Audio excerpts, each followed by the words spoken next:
प्रिय विद्यार्थियों, मैं doctor Alok Ranjan Kumar, AK Singh college, जपला, पलामू, आज पुनः दूसरे दिन हिंदी की कक्षा में आपका स्वागत है। मैं पिछले दिनों हिंदी साहित्य के इतिहास पर चर्चा किया था, जिसमें आदिकाल, पूर्व मध्यकाल, उत्तर मध्यकाल तथा आधुनिक काल की चर्चा की थी। अब आज मुझे आदिकाल में कितने वाद उत्पन्न हुए, उन प्रमुख वादों पर चर्चा करना मेरा मुख्य उद्देश्य है।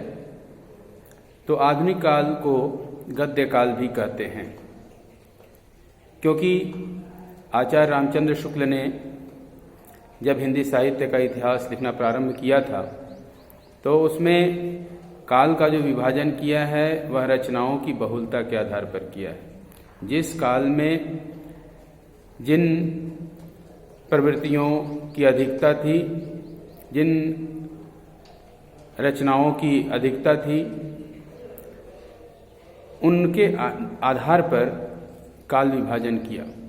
जैसे वीरगाथा काल, तो वीरगाथा काल में वीरगाथात्मक पुस्तकों की रचना अधिक हुई है, यानी रासो काव्य की रचना अधिक हुई है, तो उस काल का नाम वीरगाथा काल किया। ठीक इसी प्रकार से आधुनिक काल का भी नामकरण गद्य काल किया गया है, क्योंकि इस काल में गद्यात्मक रचनाओं की अधिकता है। तो गद्य काल का प्रारंभ या आधुनिक काल का प्रारंभ भारतेंदु युग से माना जाता है। इस काल का नाम पुनर्जागरण काल भी है। उसी प्रकार भारतेंदु युग के बाद द्विवेदी युग का आविर्भाव होता है।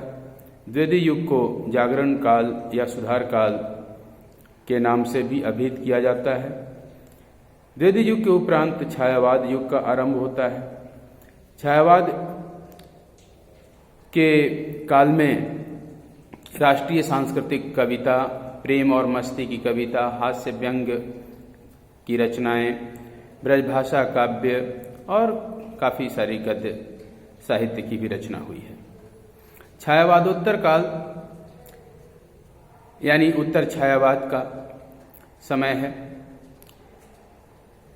उसके उपरांत विभिन्न काव्य धाराएं प्रस्फुटित हुई। व्यक्तिवादी गीति कविता, राष्ट्रीय सांस्कृतिक कविता, प्रगतिवाद, प्रयोगवाद, नई कविता, नए गीत, आज की कविता, बहुत सारी कविताओं का एक हुजूम सा आया। इसी में प्रपद्यवाद, प्रयोगवाद, नकेनवाद, स्वच्छंदतावाद, बहुत सारे वाद भी आए। अब उसके बाद गद्यात्मक रचनाओं की भी काफ़ी भंडार मिली है। इस काल में काफ़ी रचनाएं हुई हैं, जैसे नाटक, एकांकी, उपन्यास, कहानी, निबंध, समालोचना, जीवनी साहित्य, आत्मकथा, यात्रावृत्त, संस्मरण, रेखाचित्र, रिपोर्ताज, साक्षात्कार साहित्य और पत्र साहित्य, अभिनंदन एवं स्मृति ग्रंथ, पत्र पत्रिकाएं आदि बहुत सारी विधाओं का आविर्भाव यहाँ हुआ है। इस प्रकार हम देखते हैं कि आधुनिक काल में यानी गद्य काल में भारतेंदु युग से लेकर के द्विवेदी युग तक और फिर छायावाद युग के उपरांत छायावादोत्तर काल में प्रेमचंद जी का आविर्भाव हुआ और उसमें प्रगतिशील लेखक संघ की स्थापना हुई और काफ़ी विभिन्नताएं वहाँ से देखने को मिलती हैं। काफ़ी उपन्यास की रचना हुई, कहानी कथा साहित्य में लेखकों ने अपनी रचनाएं दी। तो इस प्रकार आधुनिक काल में गद्यात्मक रचनाएं ज़्यादा लिखी गई। आज के लिए इतना ही।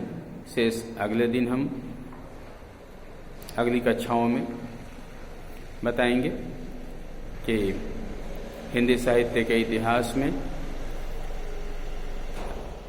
2019-22 के सत्र में रीतिकाल और उसके बाद फिर आधुनिक काल जो भारतेंदु युग से लेकर द्वितीय युग तक की रचनाओं की चर्चा होगी।